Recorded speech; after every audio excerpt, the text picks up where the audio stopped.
Hello बच्चों, आज हम आपके लिए लेकर आए हैं नया topic Coulomb's law in electrostatics.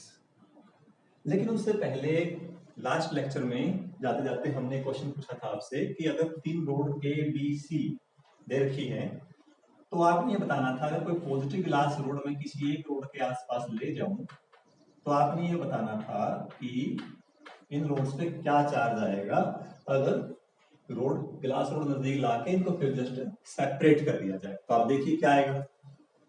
I think आपने कर लिया होगा, अपना आंसर जरूर मैच करें एक बार। ये पॉजिटिव चार्ज क्या करेगा, यहाँ के जो इलेक्ट्रॉन्स इनको अपनी तरफ लेके आएगा। मान लिया इतने इलेक्ट्रॉन्स आ गए, जितने कोरस्पॉन्डिंग इलेक्ट्रॉन्स गए हैं उतने ही यहाँ पर क्या आ जाएगा, पॉजिटिव चार्ज आ जाएगा। आइडेंटिकल होल्स है, ये पॉजिटिव आ गया तो उतना ही यहाँ क्या बनेगा बच्चे, ये क्या करेगा यहाँ से नेगेटिव ले लेगा। यहाँ अगर नेगेटिव गया तो यहाँ क्या आ गया बच्चों, पॉजिटिव आ गया। ये पॉजिटिव क्या करेगा, इसके इलेक्ट्रॉन्स को अपनी तरफ अट्रैक्ट करेगा एंड फाइनली यहाँ क्या आ जाएगा, पॉजिटिव। अब देखने की बात ये है, ये दोनों चार्ज जो बीच का जो स्फीयर है इसका ये पॉजिटिव चार्ज नेगेटिव को क्या कर गया, बैलेंस कर गया, न्यूट्रलाइज कर गया। ये पॉजिटिव चार्ज इस नेगेटिव को न्यूट्रलाइज कर गया। तो साफ तौर पर आप देख रहे हो जब आप इनको सेपरेट करेंगे तो सेपरेट करने के बाद देखिए ये अलग है, ये स्फीयर अलग है और ये स्फीयर। एक बात ध्यान रखें, इसको इंसुलेटिंग स्टैंड पे हम रखेंगे। इंसुलेटिंग स्टैंड पे रखने का मतलब क्या है, इंसुलेटिंग स्टैंड पे रखने का मतलब है कि चार्ज नीचे की तरफ ग्राउंड में ना चला जाए वो, ठीक है। अब देखिए आप, अब इस रोड को हटा दो, हटाते ही ये यूनिफॉर्मली चार्ज डिस्ट्रीब्यूट हो गया। इस पे कोई चार्ज था ही नहीं और इस पे चार्ज हो गया पॉजिटिव इंड्यूस। देखा, इसका मतलब हम यहां पर क्या कर सकते हैं, यहां हम एक ही रोड से दोनों टाइप के चार्जेस इंड्यूस करवा सकते हैं, पॉजिटिव भी और नेगेटिव भी। और सबसे खास बात देखिए, यहां हमें अर्थिंग की जरूरत नहीं पड़ेगी। पिछली बार जब हमने एग्जांपल किया था उसमें आपने देखा था कि हमने अर्थिंग किया था ताकि इलेक्ट्रॉन्स जितने गए इसके पास एक्स्ट्रा इस साइड कम हो गए थे वो ग्राउंड से उसको मिल गई। लेकिन यहाँ ये इलेक्ट्रॉन इसको यहां से मिल गए और इसको इलेक्ट्रॉन यहां से मिल गए, ये हो गया न्यूट्रलाइज और इस पे नेगेटिव आया, इस पे पॉजिटिव आया। यानी बगैर अर्थिंग के भी हम इंडक्शन प्रोसेस से चार्ज को, बॉडी को चार्ज कर सकते हैं। दूसरी बात, एक ही टाइम पे हम दोनों टाइप का चार्ज इंड्यूस कर सकते हैं, पॉजिटिव भी एंड नेगेटिव भी। ये बात मैंने कल भी बताई थी, मतलब पिछले लेक्चर में भी, कि जरूरी नहीं है कि जितना चार्ज इस रोड पे है उतना ही चार्ज यहाँ आएगा। वो डिपेंड करेगा मीडियम की प्रॉपर्टी पे। इसको थोड़ा सा आगे जब आगे बढ़ेंगे हम वहां इसका दोबारा जिक्र आएगा तो वहां डिस्कस करेंगे। तो उम्मीद है बच्चों ये आपको क्लियर हो गया होगा। अब हम अपने आज के टॉपिक पे आते हैं, Coulomb's law in electrostatics. According to coulomb, if we consider 2 point charges let Q1 and Q2 be placed at a distance r, both are at rest. Remember that when 2 point charges at rest placed at a distance of r, then the Coulomb law states that the force of interaction between two charges, is directly proportional to the product of two charges and inversely proportional to the square of distance between them. Finally, we can write down F is equal to K Q1 Q2 by R square. Feeling आपको वही आ रही होगी जो gravitational force की feeling थी, वही feeling आ रही है। बस हमने एक तो मास हमारा चेंज हो गया है, मास की जगह चार्ज आ गया है। दूसरा मेन फैक्टर जो है, very important factor, gravitational force में क्या था कि ग्रेविटेशनल यूनिवर्सल कांस्टेंट जी था और ग्रेविटेशनल फोर्स जो है वो किसी भी मीडियम पे डिपेंड नहीं करता था। कहीं भी आप मर्जी दो बॉडी के बीच का फोर्स फाइंड आउट कीजिए, वो आपको फोर्स की वैल्यू सेम मिलती है।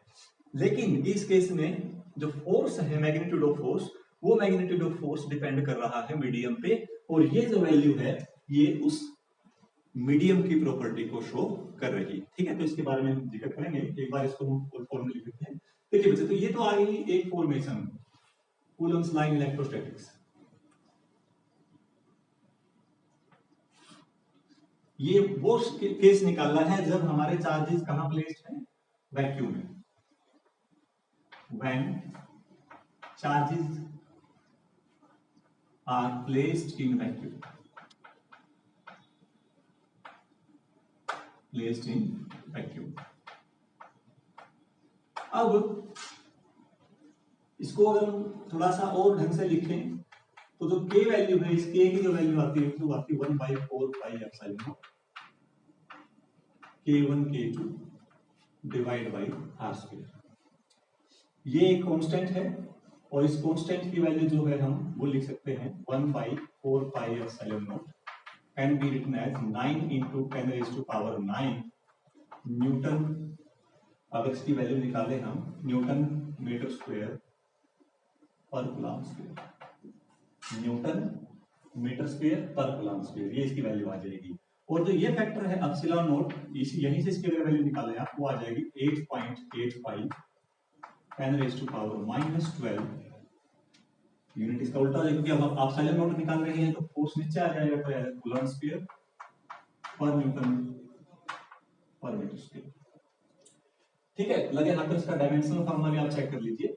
इसका जो डायमेंशनल फार्मूला आएगा, देखिए फोर्स का डायमेंशनल फार्मूला होता है mLT-2 metre square L square coulomb square A square T square, लेकिन किसका? माइनस का, दोनों माइनस के चलेंगे। तो जब इसको सोल्व करेंगे तो ये फार्मूला हमारे पास कुछ इस टाइप से बनेगा mL3 T-4 A-2। ये किसका डायमेंशनल फॉर्मूला आया है हमारा? ये आया है 1/4 पाई एप्सिलॉन नॉट का। और एप्सिलॉन नॉट का क्या आएगा बच्चों? इसका रिवर्स आएगा, क्योंकि 4 पाई तो कांस्टेंट है। m-1 L-3 T4 A2, ये हमारा डायमेंशनल फॉर्मूला आ जाएगा परमिटिव। ठीक है, अब ये देखिए हमने ये कांस्टेंट पता चल गया। This epsilon not is called absolute permittivity of free space. Epsilon not है, इसकी वैल्यू क्या है बच्चे? Absolute permittivity of free space. ये फ्री स्पेस की एब्सोल्यूट परमिटिविटी है। ठीक है, मतलब क्या है इसका?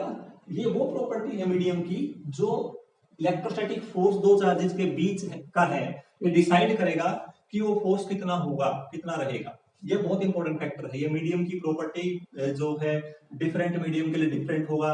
वैक्यूम के लिए इसकी वैल्यू हम क्या ले लेते हैं, जो 1/4 पाई एप्सिलॉन नॉट पूरा का पूरा जो वैल्यू है उसके लिए हमारी वैल्यू आएगी वैक्यूम के लिए 1, क्योंकि हम ये मान के चलते हैं वैक्यूम की जब हम बात कर रहे हैं तो वैक्यूम के अंदर वैल्यू आएगी 9 × 10⁹ Newton metre square per coulomb square. ठीक है, लेकिन जब किसी मीडियम में निकालेंगे तो इसका वैल्यू चेंज होता रहता है, डिफरेंट मीडियम में डिफरेंट वैल्यू इसकी आएगी। अब अगर हम देखें, ये तो मैंने किसे बताया? वैक्यूम में। अगर दो चार्ज, यही दो charges, if these two charges placed in a medium, now not in a vacuum, in a medium, then what happens? Let there are again these two charges Q1 Q2 placed in a medium at a same distance, then what will be the new force? Like this force in free space, symptom दे देते हैं यहाँ पर symbol. Then the force in medium can be written as 1/4 pi epsilon. यहाँ अगर epsilon not लिखा तो यहाँ एप्सिलॉन आ जाएगा। एंड इस पे कोई फर्क है नहीं बच्चों, क्योंकि जो वैल्यू ऑफ चार्ज है वो मीडियम पे डिपेंड नहीं करती है, ना वो स्पीड पे डिपेंड करती है, वो इंट्रिंसिक प्रॉपर्टी है। हम पहले पढ़ चुके हैं इस बात को। तो अब यहाँ से ये आ गया epsilon. This is the electrostatic force between the to in medium. अगर इन दोनों को डिवाइड किया जाए तो हमारे पास एक टर्म आएगी, देखिए बड़ा इंपॉर्टेंट इंटरेस्टिंग फैक्टर आएगा। अगर हम डिवाइड करते हैं force in free space divide by force in medium, force in free space divide by force in medium, बल्कि हमें मीडियम का निकालना तो मीडियम ऊपर ले लेते हैं, ये नीचे ले लेते हैं। इनको आप डिवाइड कीजिए दोनों इक्वेशंस को। जब दोनों इक्वेशंस को डिवाइड करेंगे तो हमें क्या मिलेगा? हमें मिलेगा epsilon not divide by epsilon. देख लीजिए, क्योंकि एप्सिलॉन नॉट ऊपर लिखा है तो ये टर्म नीचे आ जाएगी, ये ऊपर आ जाएगी क्योंकि नीचे वाली टर्म ऊपर चली जाएगी, और जो हमने एफएम लिखा है तो उसके लिए जो टर्म है वो नीचे चली जाएगी। This is epsilon by epsilon naught, this term is known as relative permittivity, relative permittivity. ER कैसे डिफाइन करेंगे? The ratio of electrostatic force between the two point charges at rest placed in a medium to the force between the same charges placed at a same distance when placed in free space। उन दोनों का जो ratio है वो क्या देगा? Relative permittivity, और इस टर्म को हम डाइलेक्ट्रिक कांस्टेंट भी कह सकते हैं। ये बहुत इंपॉर्टेंट फैक्टर है डाइलेक्ट्रिक कांस्टेंट। ये डिसाइड करता है कि कोई सब्सटेंस, जैसे सोडियम क्लोराइड को आप उसके अंदर पानी के अंदर डिजोल्व करते हो, तो किसी भी सब्सटेंस की सोल्युबिलिटी जो है, खासतौर पर साल्ट वगैरह के लिए जो भी हम देखते हैं, तो सोल्युबिलिटी डिपेंड करती है इसके ऊपर। ये इसका सबसे बड़ा सिग्निफिकेंस है। कैसे पता चलते ही आप ये बता दोगे कि इसकी सोल्युबिलिटी सब्सटेंस की ज्यादा होगी या कम होगी। एग्जांपल में देता हूं आपको, वाटर का डाइलेक्ट्रिक कांस्टेंट नियर अबाउट 81 के आसपास आता है। हालांकि लिटिल बिट टेंपरेचर पर डिपेंड कर जाता है वो, लेकिन उसका जो डाइलेक्ट्रिक कांस्टेंट है वो 81 आएगा। एक और खास बात है, वो सब्सटेंसेस जो पोलर सब्सटेंसेस होंगे, लिक्विड होंगे, पोलर लिक्विड जैसे हमारा वाटर है, तो उनका के आमतौर पर ज्यादा मिलेगा। तो अगर के की वैल्यू ज्यादा है, और आपको पता है वाटर को हम यूनिवर्सल सॉल्वेंट बोलते हैं, वो इसलिए बोलते हैं क्योंकि तकरीबन सभी सब्सटेंसेस को वो अपने अंदर आसानी से क्या कर लेता है, डिसॉल्व कर लेता है। क्यों कर लेता है? क्योंकि इसका डाइलेक्ट्रिक कांस्टेंट ज्यादा है। ज्यादा डाइलेक्ट्रिक कांस्टेंट होने का मतलब ये है, दो चार जो आयंस के बीच में जो फोर्स है, जब वो आयंस को किसी मीडियम में आप डिसॉल्व करेंगे, तो उस मीडियम का जो डाइलेक्ट्रिक प्रॉपर्टी है वो उन चार्जेस को अफेक्ट करेगा। ये ध्यान रखें, हमने जो डाइलेक्ट्रिक मीडियम रखा है या कोई भी मीडियम है, डाइलेक्ट्रिक है, इंसुलेटिंग तो है लेकिन डाइलेक्ट्रिक है साथ में। डाइलेक्ट्रिक का मतलब होता है कि वो चार्ज के इफेक्ट को ट्रांसफर कर देता है उसे, लेकिन कंडक्ट नहीं करता। ये आगे भी हम बढ़ेंगे दोबारा से। तो अगर उस मीडियम में हम डाल देते हैं, तो उस मीडियम में डालने से ये जो चार्ज होगा, दोनों चार्जेस के बीच की जो स्पेसिंग है, वहां पर फोर्स का इफेक्ट कम हो जाएगा। और वाटर के केस में ये फोर्स का इफेक्ट कितना कम हो जाएगा? 81 कम हो जाएगा। तो हम ये कह सकते हैं यहाँ से, ये बहुत इंपॉर्टेंट रिजल्ट आ गया यहाँ पर। जब भी हमें क्या निकालना हो, यहां से अगर देखें आप, कुछ गड़बड़ हो गई भाई, गड़बड़ हो गई।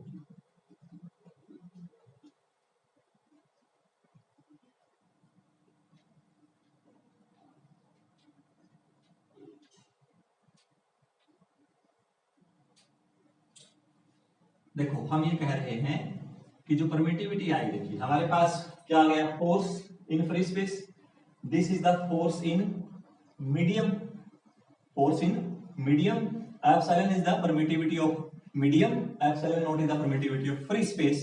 Now when we divide the force in free space to the force in medium, force in free space divided by the force in medium, then this ratio will be written as epsilon by epsilon naught, epsilon by epsilon naught उल्टा आएगा। This is called relative permittivity and called dielectric constant। Dielectric constant मैंने क्या बताया? Dielectric constant एक ऐसा factor है, ये बहुत ही इंपॉर्टेंट फैक्टर और इसका फिजिकल सिग्निफिकेंस भी बहुत खास है। जिस सब्सटेंस का, जिस मीडियम का डाइलेक्ट्रिक कांस्टेंट ज्यादा होता है, उस मीडियम की सोल्युबिलिटी बहुत ज्यादा होगी। एग्जांपल वाटर, वाटर को हम यूनिवर्सल सॉल्वेंट बोलते हैं क्योंकि उसका डाइलेक्ट्रिक कांस्टेंट क्या होता है? बहुत ज्यादा होता है, 81 के आसपास होता है। हालांकि मेटल की बात करें तो मेटल का डाइलेक्ट्रिक कांस्टेंट लगभग इनफाइनाइट होता है, बहुत लार्ज वैल्यू होती है, ठीक है ना। उसका देखना फिजिकल सिग्निफिकेंस में हम आगे पढ़ेंगे इंड्यूस चार्जेस के बारे में, तो वहां आपको क्लियरली पता चलेगा। जैसे कि हम पहले बता चुके हैं कि जो सब्सटेंसेस, जिन सब्सटेंसेस का डाइलेक्ट्रिक कांस्टेंट इतना ज्यादा होगा, वहां पर चार्ज का इंडक्शन उतना ही ज्यादा होगा, ऐसी बात है। तो फोर्स कम होने का कारण भी यही है कि जब एक डाइलेक्ट्रिक मीडियम में हमने दो चार्ज रख दिए, और डाइलेक्ट्रिक मीडियम इनफाइनाइट तक फैला हुआ है, यानी उनके बीच में तो है ही है, ठीक है ना, यहाँ से लेकर यहाँ तक, तो वो दोनों चार्जेस क्या करेंगे? उन चार्जेस की वजह से डाइलेक्ट्रिक सब्सटेंस वो इंड्यूस होगा, डाइपोल मोमेंट इंड्यूस होगी, ठीक है। और उस वजह से उनके बीच का जो फोर्स ऑफ इंटरेक्शन है वो क्या हो जाएगा आपका? वो वीक पड़ जाएगा, मतलब पहले से वीक पड़ जाएगा। इस टाइप से हम ये दिखा सकते हैं। तो यहाँ से हम अगर कहें बच्चों, तो ये आएगा एफ, नेट फोर्स को कम कर देगा। कोलंबियन फोर्स तो सेम रहेगा Q1 Q2 के बीच का, लेकिन और अंदर कोई ऐसा फोर्स होता है, जैसे कोई अपोजिट फोर्स बन गया डाइलेक्ट्रिक मीडियम की वजह से, वो क्या करेगा? वो उस फोर्स के इफेक्ट को कम कर देगा, यानी नेट फोर्स कम हो गया। कोलंबियन फोर्स तो सेम है, लेकिन नेट फोर्स क्या हो गया है? कम हो गया। पॉइंट ध्यान से नोट करें। कई बार क्वेश्चन ऐसा पूछा जाता है, बच्चे जल्दबाजी में उसका आंसर गलत कर देते हैं। What is the Coulombian force between the two charges? कहीं मीडियम, कोई मीडियम चेंज कर लो, कोलंबियन फोर्स तो वही रहना है। तो दो चार्जेस के बीच का फोर्स तो वही है, इसने पहले भी इस पे ऊपर की तरफ लगा रखा था, इसने भी इसके ऊपर की तरफ लगा रखा था फ्री स्पेस में। लेकिन मीडियम में आते क्या हुआ, मीडियम में आते इसके सब्सटेंस इस मीडियम के बीच में डाइलेक्ट्रिक पोलराइजेशन कह लीजिए उसको, या उस प्रकार से डाइपोल मोमेंट इंड्यूस होगी, या चार्ज इस प्रकार से इंड्यूस होंगे कि यहाँ पे कुछ ना कुछ फोर्स डेवलप होगा जो इन दोनों के फोर्स को क्या करेगा, अपोज करेगा। ठीक है, तो नेट जो इलेक्ट्रोस्टैटिक फोर्स है वो क्या हो जाएगा, कम हो जाएगा। कितना कम हो जाएगा, that will be written as Fm is equal to F naught divide by K। Very important. तो ये हमारे पास एक रिजल्ट आएगा बच्चे, बड़ा इंटरेस्टिंग सा रिजल्ट है ये, और हमें बार बार जरूरत पड़ेगी इसकी, कि जब भी दो चार्जेस को किसी मीडियम में आप प्लेस करेंगे जिस मीडियम का डायलेक्ट्रिक कांस्टेंट K है, तो उस मीडियम में उन फोर्स चार्जेस के बीच का जो फोर्स है वो K टाइम्स कम हो जाएगा। समझ में आई बात? तो ये था हमारा Coulomb's law in electrostatics. Free space में है तो कैसे होगा, और वैक्यूम में है तो, सॉरी उसमें मीडियम में है तो क्या होगा। ठीक है, अब थोड़ा सा और आगे बढ़ते हैं। अब हम इसकी वेक्टर फॉर्म लिखते हैं। कूलम्ब्स लॉ की वेक्टर फॉर्म कैसे लिखेंगे, देखिए, vector form of Coulomb's law, vector form of Coulomb's law. देखिए हमारे पास यही डायग्राम हम दोबारा से लेते हैं बच्चों।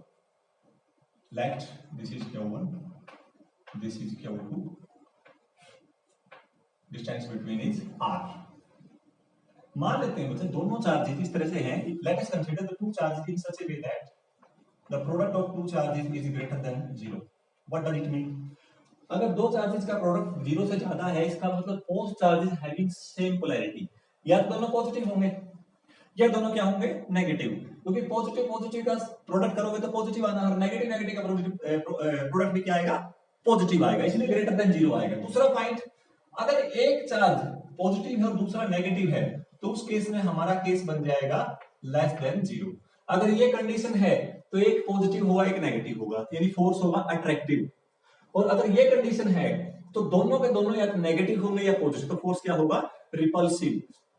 अट्रैक्टिव और रिपल्सिव फोर्स की बजाय हम एक वर्ड यूज कर लेते हैं, फोर्स ऑफ इंटरेक्शन। यानी इंटरेक्ट कैसे कर रहे हैं, रिपेल कर रहे हैं, वो कर रहे हैं, वो अलग बात है। ठीक, उसको हम इंटरेक्शन वर्ड यूज कर लेते हैं।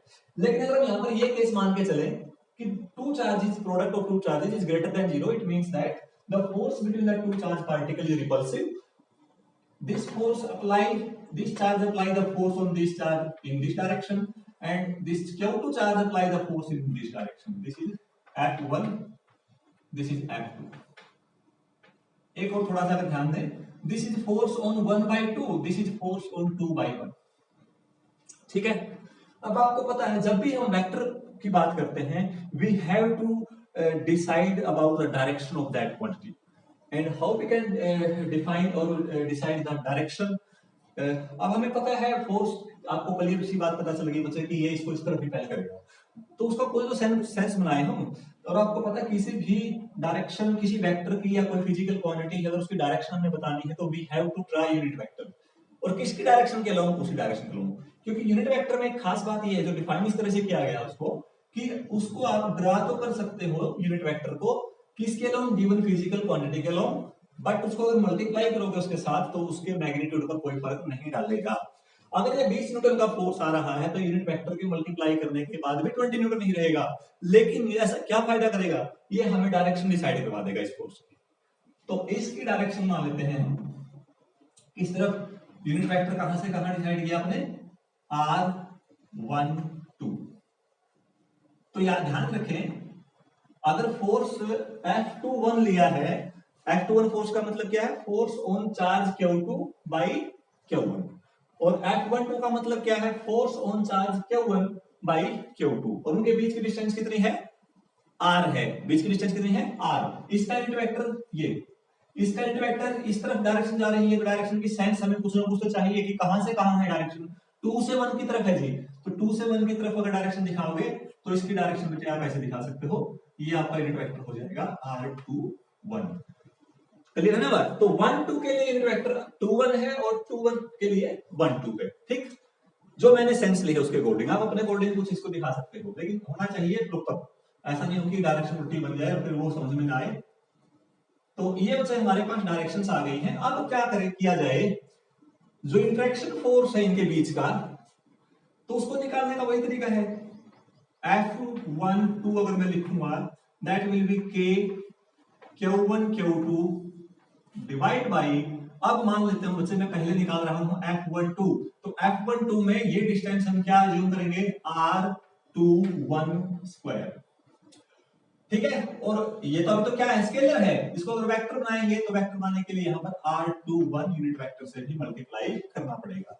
और इसको हम ऐसे लिख सकते हैं कि स्मॉल k है बच्चे, ये कैपिटल K है, कैपिटल K को हम डायरेक्टली कांस्टेंट लिख रहे हैं, जबकि जो स्मॉल k है वो हमारा 1/4 पाई एप्सिलॉन नॉट की वैल्यू को रिप्रेजेंट कर रहा है। बार बार उसको लिखने की बजाय हम k से ही लिखेंगे, ठीक है। तो ये आ जाएगा बच्चों Q1 Q2 divide by, unit vector को पोजीशन वेक्टर में अगर चेंज करें तो एक यूनिट वेक्टर अगर आप पोजीशन वेक्टर में लिखेंगे तो वो आ जाएगा बच्चों vector divide by its magnitude. तो इसको आप ले सकते हो R21 vector divide by magnitude, तो मैग्नीट्यूड तो पहले से नीचे वही ले रखा है हमने, इसका आ गया बच्चों Q। This is force acting on 1/2, this is equation number 1 according to this. Similarly, we can find out the force on 2/1. Force on 2/1 क्या आएगा? K, Q1, Q2, R21 को लिख सकता हूं बच्चों मैं R12 और नीचे वैल्यू आ जाएगी R12Q, R12Q। Same to same जैसे हमने ये लिखा है वैसे ही हमने ये लिख दिया। This is equation number 2। अब एक खास बात देखिए, जो यूनिट वेक्टर है वो केवल डायरेक्शन को डिसाइड कर रहा है, सेंस ऑफ डायरेक्शन बता रहा है, वो मैग्नीट्यूड पे कोई असर नहीं डालेगा। इसका मतलब ये है कि R12 unit vector is equal to minus of R21 unit vector. Okay, दोनों क्या है, डायरेक्शन जो है ऑपोजिट है। तो अगर वेक्टर लिखेंगे पोजीशन वेक्टर, इसका मतलब उन दोनों की वैल्यू, डिस्टेंस की वैल्यू क्या रहेगी, सेम। ये उसकी डिस्टेंस की वैल्यू पर कोई भी फर्क नहीं डालेगा, मैग्नीट्यूड पर कोई फर्क नहीं डाल रहा है, ठीक। अगर ऐसा है तो मैं इसको क्या दिखा सकता हूं, देखिए मैं इस इक्वेशन को उठाता हूं F21 को अगर मैं ध्यान से देखो, इसको अगर लिखें, देखिए इधर ध्यान से, K Q1 Q2 divide by नीचे क्या है बच्चों R12 की जगह मैंने मैग्नीट्यूड को 21 रख दिया, 21Q। लेकिन जब यहां 12 की जगह आप रखोगे तो यहां -21 बनेगा, क्योंकि वेक्टर आपका चेंज होगा। यूनिट जो डायरेक्शन यूनिट वेक्टर की होगी वही डायरेक्शन किसकी होगी, पोजीशन वेक्टर की होगी। तो -R21 वेक्टर। आप ध्यान से देखिए ये फॉर्मेशन क्या बन गई है, ये फॉर्मेशन बन गई है K Q1 Q2 divide by R21Q into R21 vector with negative sign, with negative sign. तो यहां बड़ा इंटरेस्टिंग सा रिजल्ट आ गया हमारे लिए, और वो रिजल्ट ये आ गया बच्चों F21 जो वेक्टर है वो माइनस ऑफ F12 हो गया। और ये इस बात को शो कर रहा है, दो चार्ज पार्टिकल आपस में जो उनका फोर्स होगा, these two charges, the force acting on these two charges will follow Newton's third law of motion, means action and reaction are same but opposite in direction and acting on different object। देख लीजिए, ये जो force अभी तक किस पे लगा हुआ है, ये जो फोर्स है इस चार्ज पे लगा हुआ है, और ये जो फोर्स है वो इस चार्ज पे लगा हुआ है, यानी दोनों फोर्स डिफरेंट बॉडी पे लगे हुए हैं, ठीक है। दूसरी बात, अपोजिट डायरेक्शन में है, तो अगर इसने इसके ऊपर ये एक्शन किया है तो इसने इसके ऊपर उतना ही रिएक्शन कर दिया। तो न्यूटन थर्ड लॉ को बहुत अच्छे से ये फॉलो कर रहा है। कई बार बच्चों के दिमाग में कंसेप्ट रहता है कि सर न्यूटन थर्ड लॉ तो तब लगता है जब तक कोई बॉडी कांटेक्ट में नहीं होगी, तभी लगे, तो बॉडी कांटेक्ट में होगी तभी न्यूटन थर्ड लॉ लगता है। जैसे मैंने यहाँ पर इसको पुश किया कि सर आपने पुश किया इतने से उतने से ये आपको पुश करेगा तो हो गया न्यूटन थर्ड लॉ। तो यहाँ ऐसा दिमाग में रहता है कि ऐसा नहीं, नॉन कॉन्टैक्ट फोर्सेज के केस में भी न्यूटन थर्ड लॉ की एप्लीकेबिलिटी बनती है, और वहां पर हमारे पास बेस्ट एग्जांपल ये है, न्यूटन्स लॉ ऑफ ग्रेविटेशन में भी हमने ऐसा ही देखा था कि 2 पॉइंट मास बॉडी एक दूसरे को क्या कर रही है, अट्रैक्ट कर रही है, तो वहां पर भी उसकी जो डिपेंडेंसी हम देख रहे थे कुछ इस टाइप से वो निकल के आती है वहां से भी, ठीक है। तो यानी एक्शन रिएक्शन का जो पेयर है वो हर जगह क्या है, एग्जिस्ट करता है, लेकिन कैंसिल नहीं करेंगे, याद रखें दोनों फोर्सेज कभी भी कैंसिल नहीं करेंगे। क्यों नहीं करेंगे, क्योंकि दोनों के दोनों डिफरेंट सरफेसेस पर लगे हुए हैं। फोर्स वही कैंसिल कर सकते हैं बच्चों जो एक ही सरफेस पे लगे होंगे, ठीक है। अब मान लिया हमारे पास कोई ऑब्जेक्ट है, जैसे ये पेन है, मैंने इस पे फोर्स लगाया इस तरफ, जितना मैंने फोर्स इस तरफ लगाया, एक बच्चे ने उतना ही फोर्स इस तरफ लगा दिया, तो इस पेन के अंदर कोई मूवमेंट नहीं हो रही है। इसका मतलब दोनों पे नेट फोर्स, इस बॉडी पे नेट फोर्स 0 है। दोनों के दोनों जो हमने फोर्स लगाए हैं वो एक ही बॉडी पे लगाए हैं, इसीलिए वो कैंसिल आउट हो जाएंगे। आई मेरी बात समझ में? लेकिन यहाँ दोनों डिफरेंट सरफेसेस पे लगे हुए, एक हमारी हमने सिचुएशन ये क्लैरिफाई कर दी कि इस तरह से एक्शन और रिएक्शन पेयर होगा बराबर। अब कुछ प्रॉपर्टीज अगर हम देखें इलेक्ट्रोस्टैटिक फोर्स की क्या क्या प्रॉपर्टीज है, वैसे एक बार डिस्कस कर लेते हैं, पहले पढ़े हुई आपने। देखिए ध्यान से, जब भी दो चार्जेस के बीच में इलेक्ट्रोस्टैटिक फोर्स होगा, वो फोर्स हमेशा उनके लाइन ज्वाइन जो होगी ना, line joining the two charges, उसके लोग ही फोर्स लगेगा हमेशा, जो चार्जेस के सेंटर को ज्वाइन कर रही है। So these are central force. R square के इनवर्सली है, इनवर्स स्क्वायर लॉ को फॉलो करते हैं, ठीक है। मीडियम पे डिपेंड करते हैं, मीडियम पे डिपेंड करते हैं। कंजर्वेटिव फोर्स है, स्टैटिक फोर्स। जब इलेक्ट्रोस्टैटिक फोर्स की हम बात करेंगे तो कंजर्वेटिव फोर्स। कंजर्वेटिव का मतलब इलेक्ट्रोस्टैटिक फोर्स के अगेंस्ट या इसके द्वारा किया गया जो वर्क है वो हमेशा केवल और केवल इनिशियल और फाइनल पोजीशन पे डिपेंड करता है, पाथ फॉलोड पे डिपेंड नहीं करता। बड़ी इंपॉर्टेंट प्रॉपर्टी है, याद रखें, लेकिन स्टैटिक केस में ये प्रॉपर्टी एप्लीकेबल होती है। तीसरा पॉइंट अगर हम देखें इसमें सिमिलैरिटी अगर देखें, ये न्यूटन्स थर्ड लॉ को फॉलो कर रहा है। ये रेंज बहुत ज्यादा है, ग्रेविटेशनल फोर्सेस का मैग्नीट्यूड ज्यादा आएगा। आप बच्चों कैलकुलेट करके देखना, यहाँ टाइम हम वेस्ट नहीं करेंगे। अगर आपको कहते हैं कि minimum force of electrostatic force निकालिए दो चार्जेस के बीच, find out the minimum electrostatic force between the two point charges placed at a distance of 1 metre. तो जैसे डिस्टेंस ले लिया मैंने 1 मीटर, चार्ज ले लिया Q1, एक चार्ज ले लिया बच्चों Q2।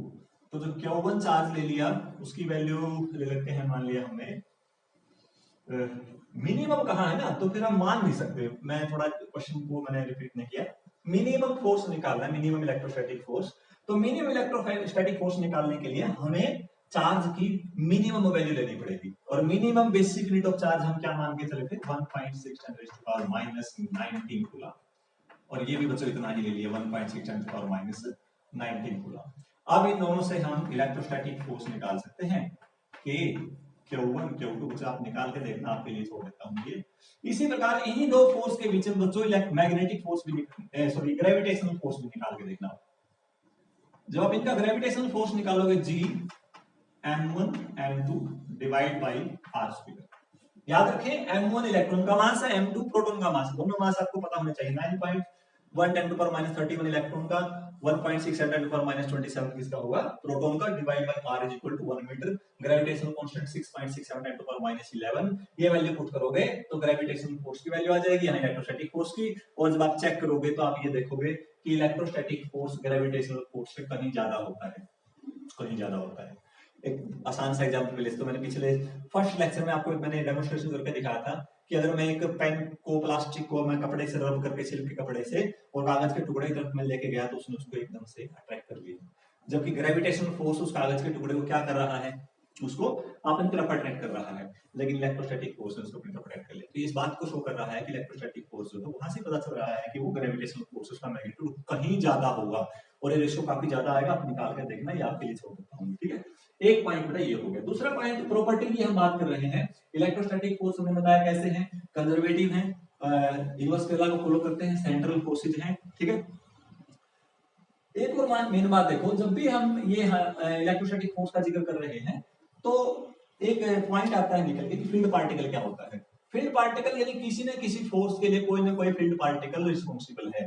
तो इलेक्ट्रोस्टैटिक फोर्स के लिए जो फील्ड पार्टिकल रिस्पॉन्सिबल है वो फोटोन है, ठीक है। तो उसके बेसिक इलेक्ट्रोस्टैटिक फोर्स में वो अपना क्या करता है, इंपॉर्टेंट रोल प्ले करता है।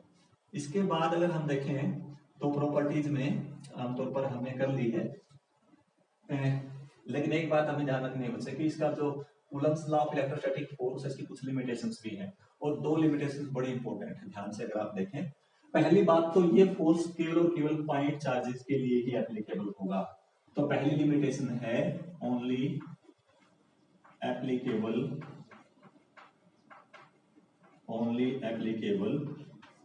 टू द पॉइंट चार्जेस, और दूसरी कंडीशन है charges should be at rest,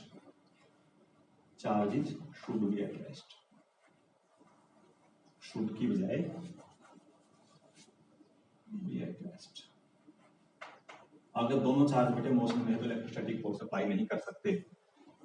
एक चार्ज रेस्ट पे एक मोशन में, फिर भी हम कह सकते हैं कि इलेक्ट्रोस्टैटिक फोर्स एप्लीकेबल होगा, लेकिन अगर दोनों चार्जेस मोशन में है तो किसी भी हाल में इलेक्ट्रोस्टैटिक फोर्स एप्लीकेबल नहीं होगा। ओके, ये इसकी लिमिटेशन ध्यान रखें। दूसरी लिमिटेशन जो हमारी बताई थी मैंने, देखो यहाँ पर एप्लीकेबल है पॉइंट चार्जेस के लिए। सर पॉइंट चार्ज का मतलब क्या? पूरी की पूरी हम मैकेनिक्स है जो आमतौर पर सारे बच्चे यही पढ़ लेते हैं पॉइंट मास मान के, चाहे बस हो, चाहे घोड़ा हो, चाहे बैलगाड़ी हो, बाइक हो, कुछ भी हो, हमने उसको एक पॉइंट मास से जोड़ कर लिया। एक रिजिड बॉडी का कंसेप्ट अगर हम छोड़ दें तो हम हर उससे पहले जो जितना भी हमने पढ़ा वो सारा पॉइंट मास में पढ़ा, ठीक है। लेकिन जब बात बड़े साइज की आ जाती है तो उस केस में ये फेल हो जाता है। पॉइंट साइज का मतलब क्या? अगर मान ले यहाँ पर चार्जेस पॉइंट साइज में होकर कुछ इस प्रकार से दे दें ऐसे, और इसके अंदर चार्ज को यूनिफॉर्मली डिस्ट्रीब्यूट कर दिया है हर जगह ऐसे, ठीक है, इस तरह से, या एक रिंग दे दिया, एक रिंग अगर हम देखें, अगर एक रिंग ले लिया, इस रिंग पे चार्ज दे दिया ऐसे, तो इसको हम पॉइंट चार्ज नहीं कह सकते। यहाँ पर चार्ज यूनिफॉर्मली डिस्ट्रीब्यूट है। जैसे मैंने बताया था ना, जब इंडिविजुअल चार्जेस है तो आप क्वांटाइजेशन ऑफ चार्ज का कॉन्सेप्ट लेते हो, लेकिन जब इस प्रकार से हम केस लेते हैं तो वो जो केस बनता है बच्चों, वो डिस्ट्रीब्यूशन कंटिन्यूअस चार्ज डिस्ट्रीब्यूशन का बनता है। आगे हम इसको डिस्कस करते हैं। इस केस में हम कूलम्स लॉ को डायरेक्ट अप्लाई नहीं कर सकते, इसमें से किसी एलिमेंट पर ही हमें शुरुआत में क्या करना पड़ेगा बच्चों?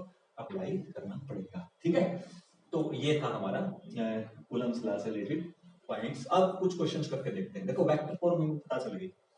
इससे पहले क्वेश्चन से पहले एक और हम इसका प्रॉपर्टी पढ़ते हैं। जितने भी इलेक्ट्रोस्टैटिक फोर्स है वो एक प्रिंसिपल को फॉलो करता है। आमतौर पर जो भी फोर्सेज हैं, चाहे ग्रेविटेशनल चाहिए, that is principle of superposition.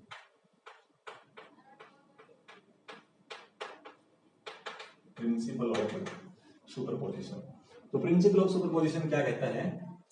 Principle of superposition ये कहता है कि अगर हमें कोई पॉइंट चार्ज दे दिया, इस पॉइंट चार्ज क्यू नोट पे हमने नेट फोर्स निकालना है बहुत सारे चार्जेस की, जैसे Q1, Q2, Q3, Q1।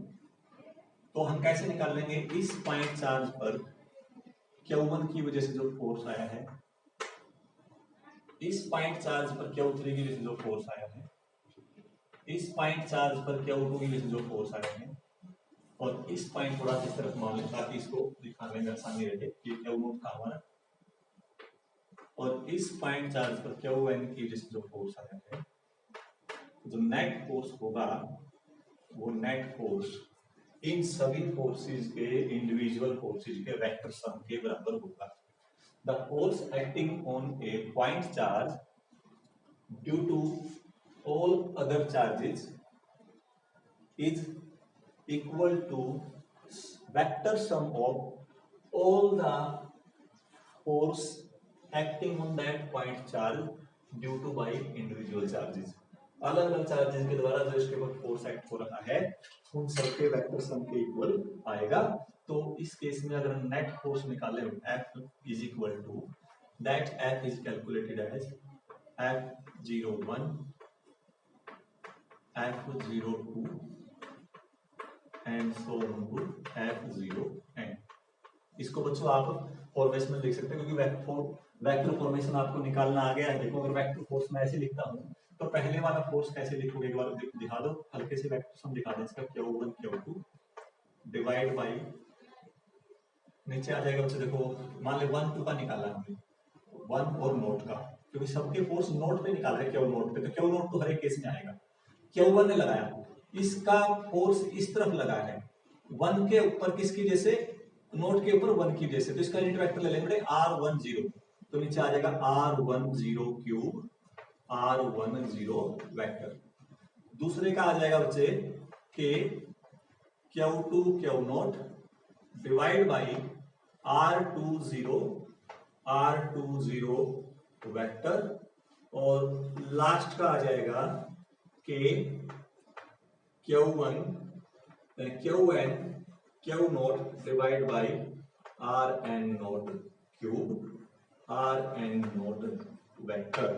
और इस सब को आप ऐसे लिख सकते हो K common Q naught common, बाकी समेशन में आ जाएगा I is equal to 1 to n। जो जो टर्म वेरी कर रही है वहां आप चेंज कर जाइए, Q1 Q2 Q3, तो 1 से n तक, तो Qn लिख दिया इसको, ठीक है।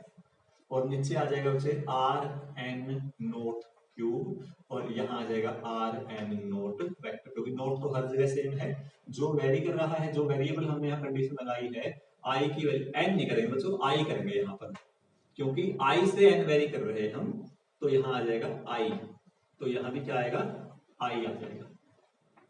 तो I से n तक पहले I की वैल्यू 1 पुट करोगे, ये टर्म आ जाएगी, फिर समेशन का मतलब प्लस लगाओगे, फिर I1 की वैल्यू 2 पुट करोगे तो ये आ जाएगी, फिर 3 करो तो ये, इस प्रकार से हम इस फॉर्म में लिख सकते हैं। अगर हमारा चार्ज का डिस्ट्रीब्यूशन डिस्क्रीट है, मतलब क्वांटाइज्ड है, कर सकते, चार्ज क्वांटाइज्ड मेथड में ले रहे हो, तो ये फॉर्मूला आप लगाओगे। लेकिन इसको लिखना थोड़ा आसान है, लेकिन जब क्वेश्चंस करेंगे तब बच्चों को बड़ी दिक्कत आती है। वो दिक्कत इसलिए आती है क्योंकि 11th में वेक्टर का जो पार्ट है वो बच्चों का काफी कमजोर रह जाता है। बार बार कहने पर भी बच्चे कई बार उस पर ध्यान नहीं देते। वेक्टर बहुत ही इंपॉर्टेंट रोल प्ले करता है बच्चे इसमें। और एक बात मैं बता दूं, इस चैप्टर में जो इलेक्ट्रोस्टैटिक फोर्स के न्यूमेरिकल्स आप करोगे, बिल्कुल सेम टू सेम न्यूमेरिकल्स हमें, और प्रॉब्लम्स इस टाइप की भी होंगी, वो सारी इलेक्ट्रिक फील्ड के लिए भी मिलेंगी। तो बेटर ये है कि अगर हम क्या कर लें, इलेक्ट्रोस्टैटिक फोर्स जब हम स्टार्ट कर रखा है तो अच्छी होगा कि अगर एक बार आप वेक्टर को अच्छे से रिवाइज कर लें। ठीक है, अब हम क्वेश्चंस करते हैं इसके ऊपर। एक क्वेश्चन यहाँ करते हैं, उसके बाद इसको साफ करके करेंगे। एक क्वेश्चन दे दिया बच्चों आपको, फ्री स्पेस में टू चार्जेस थ्रेड से बंधे Q1 and Q2 with string of length L। Value of Q1 is 6 into 10 raised to power minus 9 coulomb. Value of Q2 is 3 into 10 raised to power minus 9 coulomb. Find out the tension between the two charges in free space. Free space में आपने tension निकालनी है, क्या आएगी? देखो एक बात ध्यान रखना, जितना ये चार्ज इसके ऊपर फोर्स लगाएगा उतना ही ये चार्ज इसके ऊपर फोर्स लगाएगा, भले ही दोनों का मैग्नीट्यूड अलग अलग हो। समझ गए मेरी बात? ध्यान रखना, कहीं सोचोगे सर ज्यादा चार्ज ज्यादा फोर्स लगाएगा, कम हो तो कम लगाएगा, नो, क्योंकि म्यूचुअल इंटरेक्शन है। जहां पर म्यूचुअल इंटरेक्शन हो, दोनों फोर्सेज का रोल होता है ना, तो इसका मतलब दोनों के द्वारा अप्लाई किया गया फोर्स सेम होगा, जितना ये इस पे लगाएगा उतना ये इसके ऊपर लगाएगा। ठीक है, तो इसके द्वारा फोर्स लगाया बच्चे इस तरफ, और इसके द्वारा फोर्स लगाया गया इस तरफ। आप खुद देखो, दोनों फोर्सेज अगर पॉजिटिव हैं तो ये दोनों चार्जेस एक दूसरे को बाहर की तरफ रिपेल कर रहे हैं, और जब दोनों चार्जेस बाहर की तरफ रिपेल कर रहे हैं तो क्या होगा, स्ट्रिंग में खिंचाव आएगा।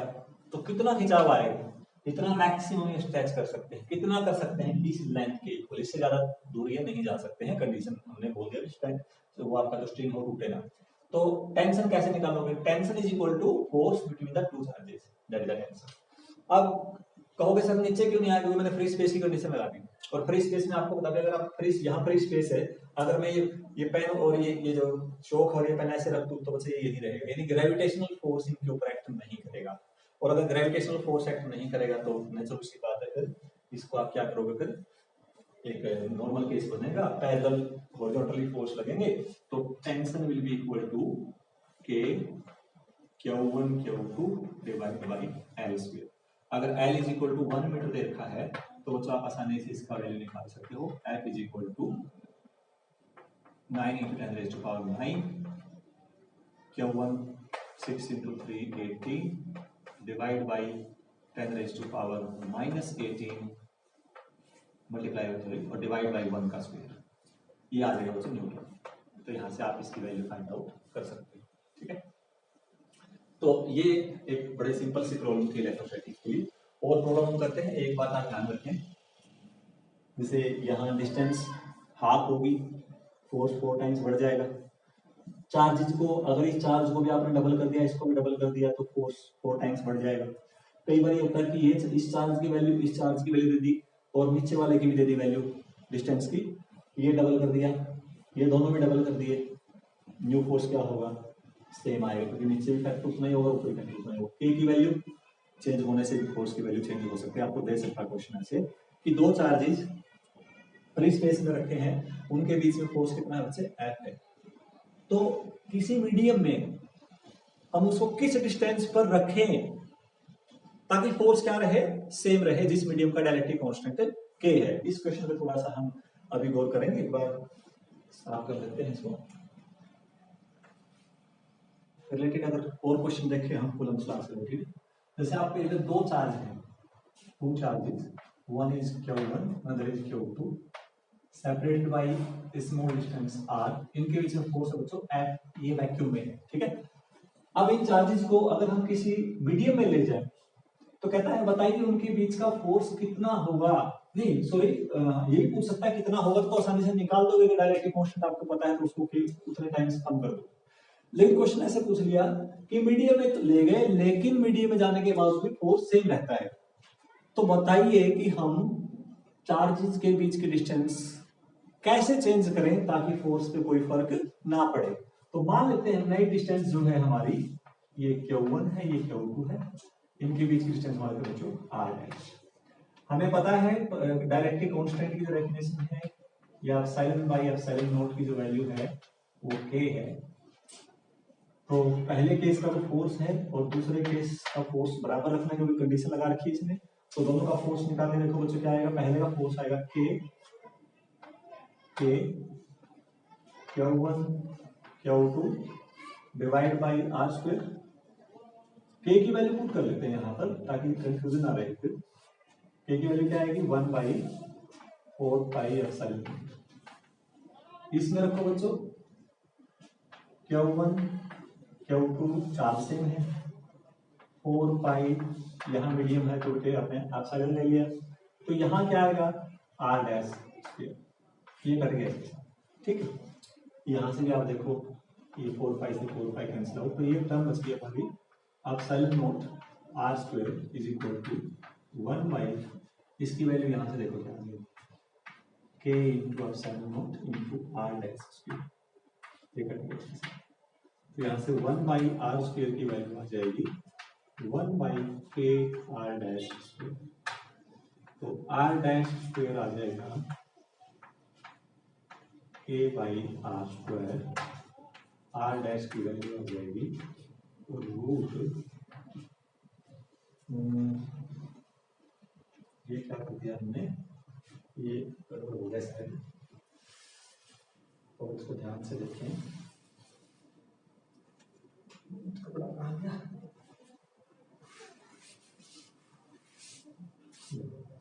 तो k r डैश स्क्वायर पर r स्क्वायर, तो r डैश स्क्वायर की वैल्यू आ जाएगी r square by k, so r dash is equal to r by root. इतनी डिस्टेंस कम करनी पड़ेगी आपको, मतलब नई डिस्टेंस कम करनी पड़ेगी, नई डिस्टेंस ही आएगी अपने पास, r dash is equal to r by. अब कुछ और टाइप के क्वेश्चन देखते हैं इसके। मान लेते हैं हमारे पास दो चार्ज दे देंगे, late one charge is Q, another charge is capital Q, placed at a distance of r। कोई वैल्यू भी दे सकते हो आप, जैसे इसकी वैल्यू ले ली हमने 16 माइक्रोकूलम, इसकी वैल्यू ले ली 4 माइक्रोकूलम, या मैंने थोड़ा सोच समझ के वैल्यू ली है बच्चों ताकि इसका स्क्वायर रूट करने में आसानी हो जाए। तो ये अगर हमारे पास केस दे रखा है चार्जेस का, ये केस है, कहता है where should be the third charge be placed so that it is in equilibrium. मान लेते हैं थर्ड चार्ज है Q0 जिसको हमें प्लेस करना है, ठीक है। अब सबसे पहले इक्विलिब्रियम का मतलब आपको पता होना चाहिए, नेट फोर्स 0 होना चाहिए। कहाँ रखना है, in between on line joining the charge, ये कंडीशन इसे लगा दी, ऑन ज्वाइनिंग द लाइन, जो ज्वाइनिंग लाइन है इनके चार्जेस उनके बीच पर, उनके अंदर कहीं ना कहीं इधर आएगा इधर आएगा इधर आएगा, वो तो हमने एक बार चेक करना है। तो नेट फोर्स बच्चे इसी लाइन पे ही 0 होगा कहीं ना कहीं, ऊपर नीचे आओगे ना तो ऊपर नीचे नेट फोर्स 0 नहीं होगा, ये बात भी ध्यान रखनी है। तो चार्ज हमने कहाँ रख दिया, मान लेते हैं आपने चार्ज रख दिया यहाँ पर, चेक करना चाहते हैं यहाँ पर, अब चेक करते हैं इक्विलिब्रियम आएगा नहीं आएगा। ये चार्ज जो क्यू चार्ज है ये इस क्यू टेक पॉजिटिव चार्ज है, ये इसको रिपेल करेगा इस तरफ। ये चार्ज प्लस क्यू है, यहाँ भी प्लस क्यू रखा हुआ है, ये तो ये भी रिपेल करेगा इस तरफ, तो इक्विलिब्रियम में नहीं आएंगे, इस साइड भी नहीं आएंगे, तो इक्विलिब्रियम आएगा कहीं कहीं अंदर। अब अंदर कहाँ आएगा, ये चार्ज ज्यादा है ये कम है, तो ज्यादा चार्ज होगा तो इस पे ज्यादा फोर्स लगाएगा, तो इसकी नजदीक रखोगे तो और ज्यादा फोर्स डोमिनेट करेगा, तो ये कम रह जाएगा, तो बैलेंस करने के लिए कहीं ना कहीं इधर आएगा, वही डिस्टेंस हमें निकालनी है। तो ये डिस्टेंस बच्चों मान लेते हैं x, तो ये डिस्टेंस आ जाएगी r माइनस x। अब बहुत आसान सा हो गया, कहाँ रखें ये निकालना आपने। तो इन दोनों का force K Q1 Q2 divide by R square का मतलब X square is equal to, अगला क्या आएगा K Q1 इंटू Q2 आएगा। ठीक है, ये डिस्टेंस आ गया मेरे पास। अगर यही क्वेश्चन कुछ ऐसे होता कि एक चार्ज आपको दे दिया -16 माइक्रोकूलम और एक चार्ज दे दिया +9 माइक्रोकूलम, अब इक्विलिब्रियम कहाँ आएगा, ये भी ध्यान से देखना। इक्विलिब्रियम चेक करो सबसे पहले, वैसे मर्जी से पॉइंट मत लो। इक्विलिब्रियम कैसे चेक करोगे, जो चार्ज आपको थर्ड चार्ज मैंने क्यू नोट दे रखा है उसको रख के देखिए, अब उसको बीच में कहीं भी रख के देखो, मान लो यहाँ रख दिया, तो इस क्यू नोट टेस्ट चार्ज पे प्लस चार्ज इसको रिपेल करेगा और ये माइनस चार्ज क्या करेगा, अट्रैक्ट करेगा, तो अंदर तो पॉसिबिलिटी है ही नहीं क्योंकि दोनों फोर्स एक तरफ आ गए।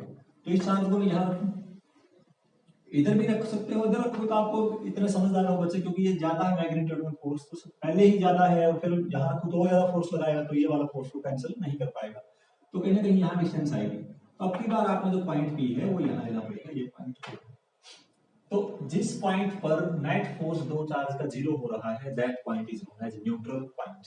तो यहाँ न्यूट्रल पॉइंट, इनके लाइन दोनों चार्ज कहीं कहीं बीच में आएगा, मतलब कहीं भी आ सकता है इन बिटवीन टू चार्जेस, और यहाँ जो न्यूट्रल पॉइंट बच्चे वो क्या आएगा, दोनों से बाहर आएगा, इस बात का आपने ध्यान रखना है।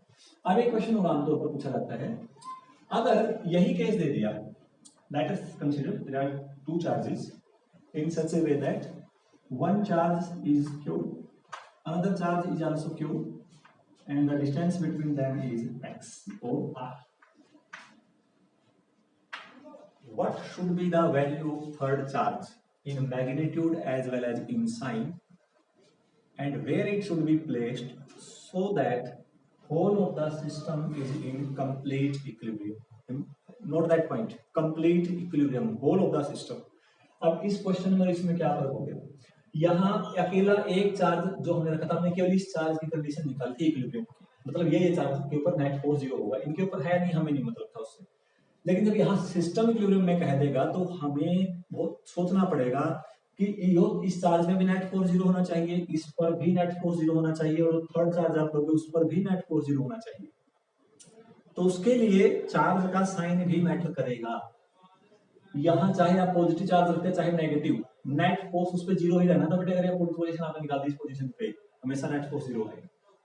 यहाँ पर भी चार्ज चाहे आप पॉजिटिव रखो चाहे नेगेटिव, नेट फोर्स जीरो आएगा। लेकिन यहाँ चार्ज डिसाइड करना पड़ेगा कि पॉजिटिव होगा या नेगेटिव होगा। अब चेक करते हैं एक बार, मान लेते हैं मैंने कहीं पॉइंट ले लिया, ये पॉइंट ले लिया, इस पॉइंट पे हमें नेट फोर्स देखना है कि जीरो हो सकता है नहीं हो सकता। चार्ज ले लिया आपने पॉजिटिव, क्या नोट पॉजिटिव टेस्ट चार्ज ले लिया, ये वाला है, ये पॉजिटिव ले लिया, तो ये पॉजिटिव होगा तो ये क्या करेगा, इसको रिपेल करेगा, ये भी क्या करेगा, रिपेल करेगा। तो पॉसिबिलिटी है कि दोनों का फोर्स कैंसिल करेगा किसी न किसी पोजीशन पे, तो नेट फोर्स हो गया जीरो। समझ में आई नहीं आई बात, इसमें तो हो गया। अब यहां जो चार्ज आपने रखा है क्यू नोट, इसकी वजह से इसके ऊपर जो फोर्स आएगा, इसकी वजह से इसके ऊपर जो फोर्स आएगा, इसके ऊपर इन दोनों का फोर्स भी जीरो होना चाहिए। जीरो होने के लिए दोनों का फोर्स अपोजिट होना चाहिए। ये चार्ज रिपेल करेगा, ये चार्ज क्या करेगा, रिपेल करेगा, तो एक ही डायरेक्शन फोर्स आ गया। तो इसका ये फोर्स तो कैंसिल होगा ही नहीं, हो रहा ना कैंसिल। तो इसीलिए अगर अब मैं नेगेटिव लेता हूं, फिर देखो इस नेगेटिव को ये चार्ज अट्रैक्ट करेगा, इस नेगेटिव को ये चार्ज भी अट्रैक्ट करेगा, नेट फोर्स की पॉसिबिलिटी जीरो है। क्लियर है? ये पॉजिटिव चार्ज है, ये नेगेटिव है, ये इसको अट्रैक्ट करेगा, ये इसको रिपेल करेगा, यानी इसका फोर्स इसके ऊपर आया इस तरफ, इसका फोर्स इसके ऊपर आया इस तरफ, अपोजिट हो गई दो direction. Similarly this point charge will attract this, इसको इस तरफ अट्रैक्ट करेगा, और ये इसको क्या करेगा बच्चे, रिपेल करेगा। आपने जिस चार्ज में फोर्स निकालना, फोकस आपका उसके ऊपर होना चाहिए, और जिसकी वजह से निकालना है, इसके ऊपर फोर्स निकालना इसकी वजह से, तो ये अट्रैक्ट करेगा इस तरफ, छोटे बड़े का मैटर नहीं बेटे आपको, इसके ऊपर फोर्स निकालना है इसकी वजह से, तो ये इसको रिपेल करेगा इस तरफ, इसके ऊपर इसकी वजह से निकालोगे तो ये इस तरफ रिपेल करेगा, ये ध्यान से आपने देखना, ठीक है। तो ये कंडीशन हमारे देखते हैं हम, तो दोनों के बीच डिस्टेंस क्या थी बेटे, और ये डिस्टेंस मान लेते हैं कितनी है, x है। तो माइनस चार्ज रखने पर ही सिस्टम इक्विलिब्रियम में बन पाता है। बाकी और कंडीशंस आप चेक करके देखना, यहाँ माइनस रख के देखो, यहाँ माइनस रख के देखो, दोनों चार्ज या तो प्लस के होना चाहिए, दोनों माइनस के होना चाहिए। अगर इनमें से एक पॉजिटिव नेगेटिव होगा तो आप चेक करके देखना कि इक्विलिब्रियम बनता है नहीं बनता है। दो में तो पक्का है, मैंने बता दिया आप लोगों को, तीसरा चेक करके देखना। तो यहाँ इसको x मान लिया, पहले देखते हैं इसके ऊपर कंडीशन, इसके ऊपर नेट फोर्स 0 होना चाहिए, के क्यू क्यू नोट, मैं कभी भी बेटे यहाँ पर प्लस साइन माइनस साइन नहीं दिखा रहा हूँ, उसका कारण है अगर ये x मान ले तो याद आएगा माइनस x, क्योंकि मैंने डायरेक्शन कंसीडर कर ली है, इज इक्वल टू इसका फोर्स इसके ऊपर इसका फोर्स के Q Q naught divide by x square. अब क्योंकि सर माइनस साइन क्यों नहीं लिया, वो मेरा मतलब माइनस साइन लेने का मतलब कुछ नहीं बेटा, मैंने इस डायरेक्शन को देखो, ये चार्ज इसके ऊपर इसने फोर्स लगाया इस तरफ, मैंने इस डायरेक्शन को नेगेटिव मान लिया और इसमें फोर्स लगाया इस तरफ, इसको मान लिया पॉजिटिव, तो ये वाला फोर्स प्लस का और ये वाला फोर्स माइनस का, तो this force minus this force is equal to 0, इसीलिए प्लस हो करके मैंने बराबर दिखा दिया। तो साइन के उसमें कंफ्यूजन होगी, कंफ्यूजन होगा। यहाँ से x की वैल्यू निकालोगे तो x की वैल्यू आएगी r/, यानी ये के मिड पॉइंट पर होना चाहिए, होना चाहिए नेचुरल, दोनों चार्ज का साइन क्या है सेम, तो न्यूट्रल पॉइंट आ गया बेटे मिड पॉइंट। अब इनकी क्यू की वैल्यू बताओगे, क्यू नोट कितना आएगा, ताकि सिस्टम भी इक्विलिब्रियम में हो। जब सिस्टम इक्विलिब्रियम में होगा तो इसके अलावा किसी दूसरे चार्ज का फोर्स देखो। अब मान ले मैं इसकी फोर्स चेक करता हूं, force acting on this charge, इस चार्ज के ऊपर जो फोर्स लगेगा मैं ऊपर लिख देता हूं, इसके ऊपर इसकी वजह से जो फोर्स लगेगा वो आएगा K Q Q naught divide by K Q Q naught divide by R square divide by R minus X square. इसके ऊपर इसके द्वारा लगाया गया फोर्स और इसके ऊपर इसके द्वारा लगाया गया फोर्स भी क्या होना चाहिए, सेम होना चाहिए, क्योंकि ये इसको अट्रैक्ट करेगा और ये क्या करेगा, रिपेल। और जब दोनों अपोजिट होंगे और इक्वल होंगे तभी तो नेट फोर्स 0 होगा। तो इसके ऊपर इसकी वजह से फोर्स निकालो, K Q Q divide by distance आई तो आर स्क्वायर, ठीक है। के से के कैंसिल आउट, क्यू से क्यू कैंसिल आउट, तो यहाँ मुझे क्यू नोट आ गया, x की वैल्यू ऑलरेडी निकाल चुके r/2, यहाँ पर r/2 तो r/2 का स्क्वायर आ गया, square by 4 is equal to Q by R square, ये कट गया इससे, तो बच्चे क्यू की वैल्यू आ जाएगी, क्यू नोट की वैल्यू आ जाएगी क्यू बाई 4, चार्ज होगा कितना, क्यू बाई 4 मैग्नीट्यूड, और किसका होगा बच्चों, माइनस का होगा, वो हमने पहले से ही चेक कर लिया। This is the another case. एक केस और इसी टाइप से बनता है, आसान है वैसे लेकिन थोड़ा सा समझने की जरूरत है। मान लेते हैं दो चार्ज दे दिया आपको, ठीक है, there are two charges, let one charge is Q and another charge is non-Q. What amount of charge should be transferred from this charge to this charge so that the force between two becomes maximum? यानी charge की amount को हम क्या कर रहे हैं बच्चों, shift कर रहे हैं, इधर उधर लेके जा रहे हैं। तो मान लिया यहां से मैं इसको मैंने x चार्ज ट्रांसफर कर दिया, डिस्टेंस नहीं मैंने चेंज की है, इससे मैंने x चार्ज इसको ट्रांसफर करे तो यहां से चार्ज गया इस पर, तो इसमें से x चार्ज कम हो गया, इसके ऊपर गया तो बेटे यहाँ x चार्ज की वैल्यू बढ़ गई, ठीक।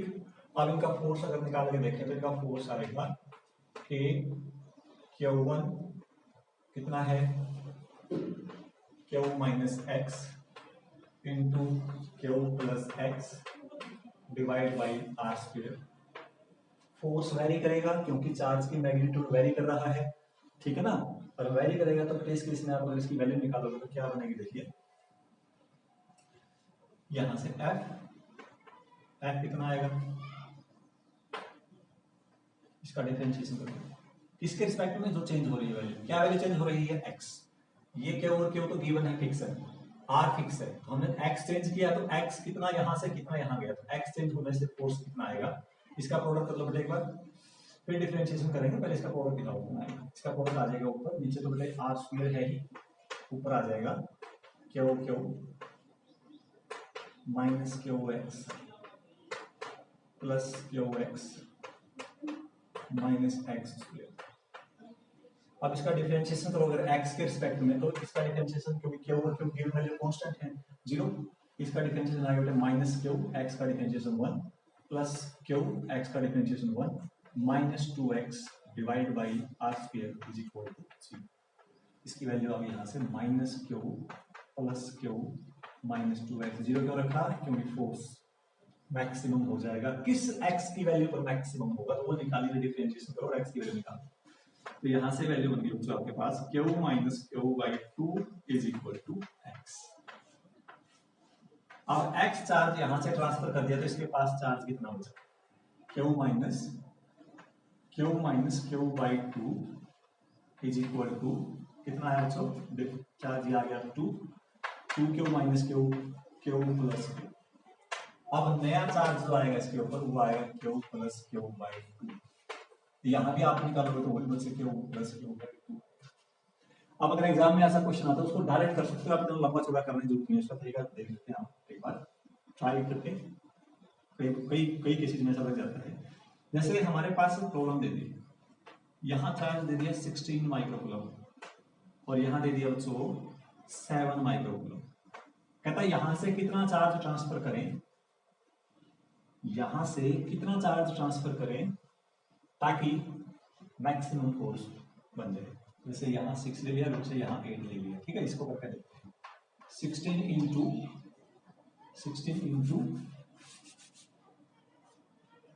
8 128, एक कम कर दो 15, यहाँ हो जाएगा बढ़ गया 135, एक और कम कर दो 14 मल्टीप्लाई बाई 8 120,